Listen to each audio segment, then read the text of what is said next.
Ever heard of wobbles? It's traditional doubles bara made into a waffle and topped with curry chana. What about dashing bush infused buzzup shot or even cricks and tea ice cream? Well, these and many more creative spins to our traditional dishes exist. How does popular culinary content creator Zaak Mustapha feel about this growing local food trend? I fully respect the traditional aspects, but I'm loving the new improvements that we're seeing and the different variations of the local dishes and stuff like that, all the different curries. As I would say, traditionalists and purists may not agree with the meat and doubles and that sort of thing, but in my opinion, there's nothing wrong with it. There's nothing wrong with, that's what we should be about, experimenting with flavors and combinations and trying different things. And the COVID-19 pandemic seemed to have stirred up pots and gotten creative juices flowing, with many new cooks and even small food businesses emerging. Zaak laughed. I think everybody learned to make doubles and appreciate doubles men during COVID. Because when you realize how much 6-8 hours you had to put into making doubles, people respect our doubles man when he says he's seen $5 for doubles now.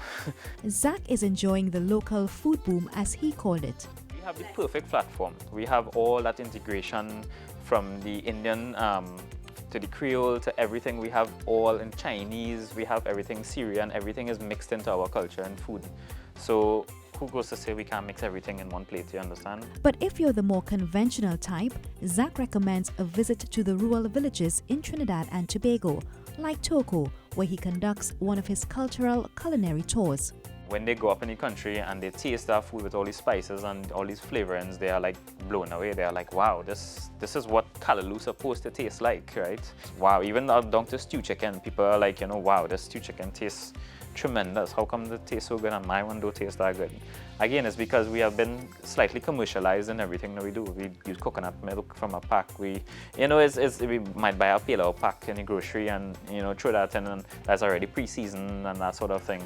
But besides the use of authentic natural ingredients, they have kind of stuck to their roots, and from the generations coming down, you tend to find that those recipes pass down and they stay focused on the true roots of those original recipes. So they don't divulge and they don't throw in what they want to throw in. They stay true to how it was. You get a piece of bay leaf in your stew chicken and stuff like that. Cooking methods too can influence a food's taste, and it could be as simple as a chula when making your curry, like Auntie Doll herself in Faizabad.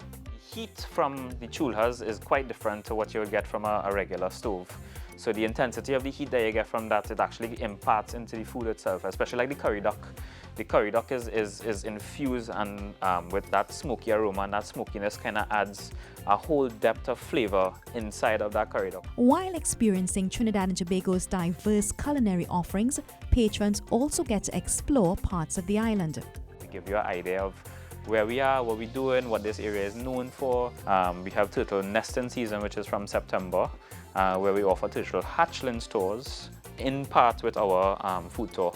So as soon as our food tour finishes, you go out on the beach and you can get to release hatchlings into the ocean. According to the content creator, the whole concept behind foodie tours and tales with Zaak is to lend support and exposure to local community vendors and related businesses, while showcasing Trinidad and Tobago's culinary creativity and diversity to the world. I get a lot of foreign people as well, and they really appreciate Trinidadian food for how it is and how it's combined and the flavors and stuff like that. Some people can't even describe the food that they've had. I think we can be the culinary capital of the Caribbean by default because of how many infusions we have of our culture.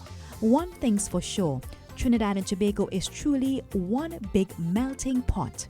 I'm Giselle Legall, encouraging you to live for local. Islands in the sun.